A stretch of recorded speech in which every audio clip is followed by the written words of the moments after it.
Now that we understand the basics of validations and some of the pitfalls that we can run into, I want us to talk about how we can display validation errors back to the user in a little bit better way than what we've been doing.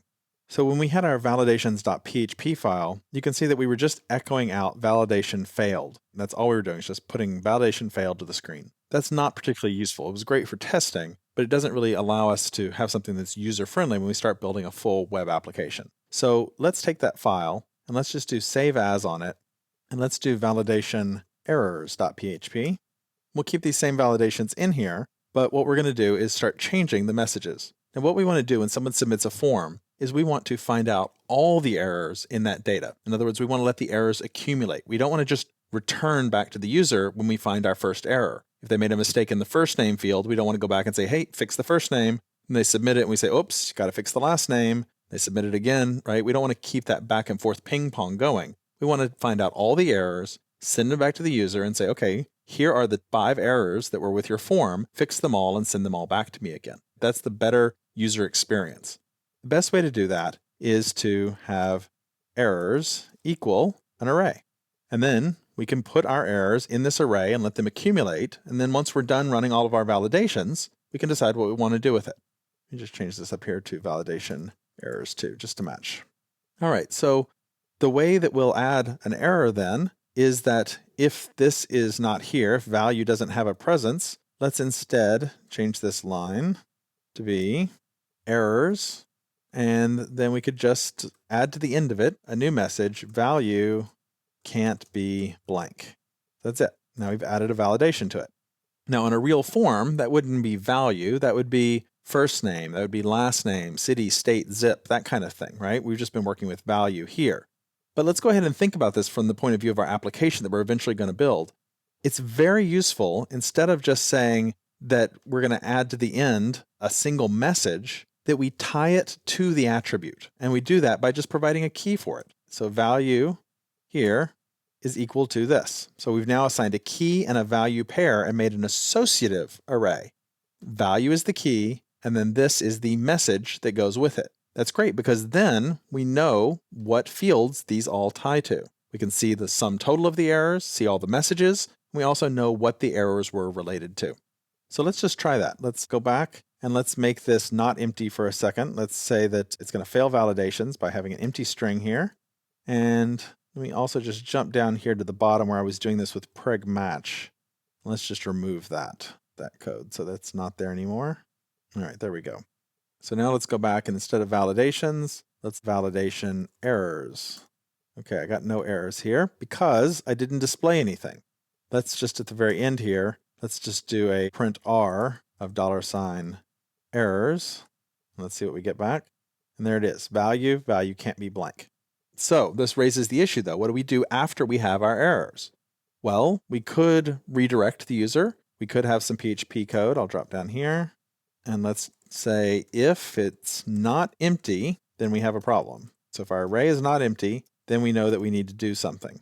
So that could be redirect to first page.php, for example. The only problem with this is that our errors that we just set here would get lost. They don't survive the redirect. Remember, the redirect makes a new request to the web server. So this variable will be unset at that point. Unless we put them in the get string, for example, on the redirect, put question mark and then errors equal. That's pretty ugly. Really don't want to do that. We could store them in cookies or sessions. We haven't talked about that yet. We'll get to that in the next chapter. That is a possibility. But I think instead of doing that, we have a couple of other options. We could instead include the form again. If we're on a 2-page setup, so we're submitting to another page, well, we could include the form again, and that would then have access to our errors variable to display. Or then if not, we could include success.php. So that would show 2 different pages from this form processing page. That would work. The other possibility is that we could do it on a single page. That's the approach that I'm going to use. I'm just going to take all of this and let's just comment it out. There we go. And here we go. If on the same page, if it's not empty, then let's display some stuff. Let's display div class error. Please fix the following errors. And then I use a UL for an unordered list. And all the list will list out each of the error messages. Key and the error. It's an associative array. So I'm listing all the messages out one after another. Let's try that. I'm going to take this print R away. Let's just see how that works. Come back, reload our page. There we go. Please fix the following errors. Value can't be blank. Much more user-friendly, right? And this could be turned into a function. That's not hard to do. You might want to pause the movie and try it on your own. Just see if you can do it. Let's call it form errors, and we'll pass it in errors, and the default will be an empty array. And then all of this code will go inside of there. I'll get my indentation right. But instead of echoing out, I've told you that that's a bad idea. It's much better to do output equals, and then output. We'll add that to our output each time. And every time we have an echo, I'm just going to take that output, put that in there instead. And then once it's all done, then we're going to return our output. Return $output. Now I see a problem here in my logic, which is the output might not get set. So I want to start out with an empty $output to make sure that it has an initial value of just an empty string. Okay, so there we go. Now it'll take all that, it'll add it all up, and I can now call it by saying echo form errors, and I'll pass it in my errors string.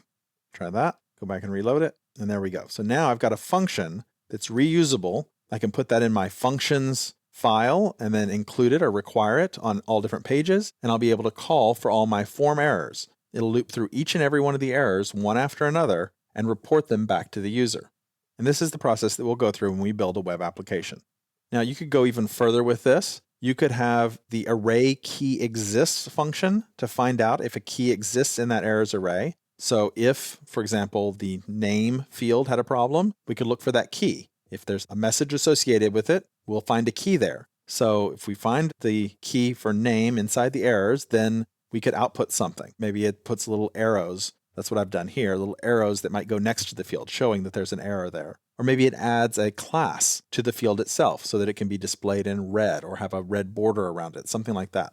This level of customization really is up to you. The main thing is that I want you to understand the basic idea of how we're letting these errors accumulate, and then we want to display them all back to the user at the same time in a nice user-friendly way.